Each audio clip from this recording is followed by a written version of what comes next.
நல்லா பாடியிருந்தாங்க. இந்த படத்து டைரக்டர் யாருன்னு தெரிஞ்சு தான் பாடினாங்களா? அது ஒரு கேள்வி இருக்குல்ல. தெரியுமா உங்களுக்கு? தெரியும். ஆமாம்.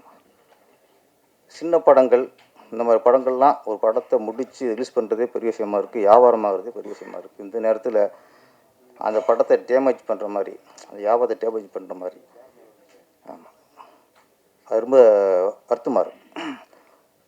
ஒரு பாடகி அப்படிங்கும்போது சுச்சுவேஷன் கேட்பாங்க.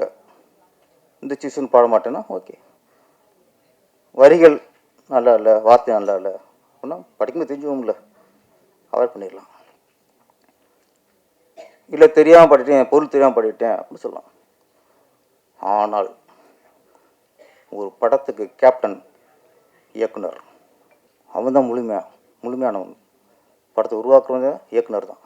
இந்த இயக்குனர்னு தெரியாமல் பாடிட்டேன் அப்படின்னா அந்த இயக்குனருக்கு எவ்வளோ அவமானப்படுத்துகிற மாதிரி, எவ்வளோ மன உளைச்சல் உண்டாகிருக்கும். இந்த இயக்குனர் தெரிஞ்சு நான் பாடியிருக்க மாட்டேன் அப்படின்னா ஒரு இயக்குனரை குறிப்பிட்டு நீங்கள் எப்படி தாக்க போச்சு? இது மோகன்ஜிக்கு மட்டும் இல்லை, தமிழ் திரையில் உள்ள ஒவ்வொரு இயக்குனருக்குமே அவமானம் அது. நீங்கள் எல்லாருக்குமே நீங்கள் அவமானப்படுத்த மாதிரி தான். நீங்கள் அந்த படத்தில் பாடினக்கா மன்னிப்பு கேட்கக்கூடாது. இந்த இயக்குனர் தெரிஞ்சிருந்தால் பாடிக்கணும்னு சொன்னீங்களா, அதுக்கு மன்னிப்பு கேட்கணும். மன்னிப்பு கேட்கணும். நீங்கள் ஈஸியெல்லாம் ஒருத்தர் நீ அவமானப்படுத்தி போயிட முடியாது.